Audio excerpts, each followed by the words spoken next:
there! Welcome to this episode of Glass with a Class. I'm glad you're here today and that you'll get in on the fun of seeing some depression glass and hearing a tiny English lesson. That's why we're called Glass with a Class. You see some pretty glass and get in on a little English class. We only take about 5 minutes or so out of your day, so you can break for a little fun and get back to your other interests. Let's get started. Today we're looking at a Jeanette Glass Company pattern. This is Doric. It was made between 1935 and 1938. It was manufactured in this pink, green, some delphite, ultramarine, and yellow. I don't have both the salt and pepper shakers, but I do have one of them. Notice the dented lid? The lids are metal, as were many of the shaker lids from the Depression era. And for some reason, many shakers from this era had dented lids.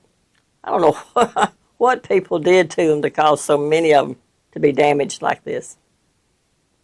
I usually like to collect perfect items, but so many of the shaker lids are damaged that I just let that pass and collect them anyway. I'm sure I'll come upon the matching shaker sometime, and its lid will probably be dented. At least I'll have a matching pair.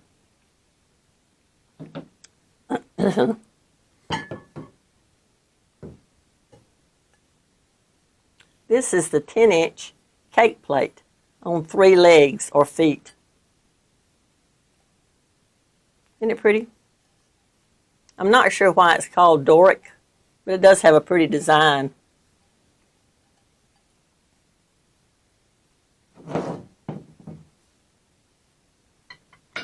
This is the 3-part candy dish. Sometimes you can come across this item with an accompanying round metal holder. The dish just fits down in the middle of it.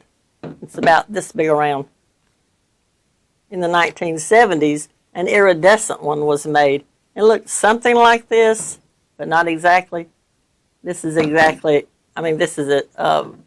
pretty much the same one, but you might notice the colors are a little different. Probably just a different run of glass. On most pieces of Doric, there was a mold seam roughness.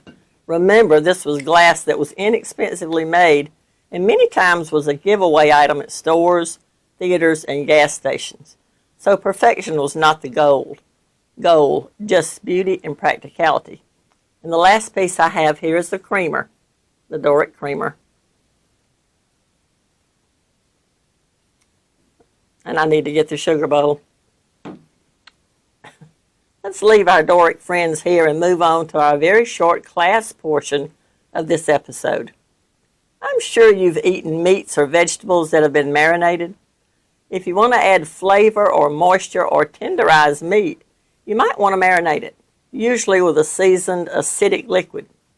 You'll mix it all up, put your food into a zip bag, pour in the liquid, and zip it up.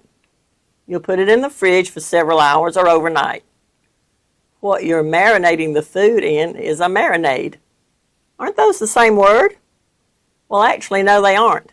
Marinade is spelled with a D and is the liquid that you're mixing together to soak your selected food in. When you do, you'll marinate the food. Marinate with a T. Marinade is the liquid. Marinate is the soaking process. Well, that was a quick and painless English lesson, wasn't it? Not really a lesson, but for our purposes, it's a lesson.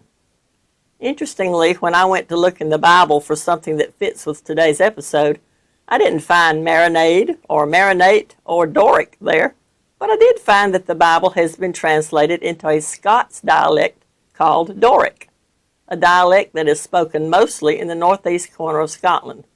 It took 17 years, but a man named Gordon M. Hay did it. It's the first time the entire Bible has been translated into Scots or any of its dialects. Well, I couldn't just let the episode go without a Bible verse, so I picked this one. Luke chapter 5, verse 16. But Jesus himself would often slip away to the wilderness and pray. Well, I figure if Jesus needed to pray, how much more do I need to? How about you? Thank you for stopping by today. I hope you enjoyed today's episode and will join us next time for more glass and more class. See you then. God bless you and yours. Bye-bye.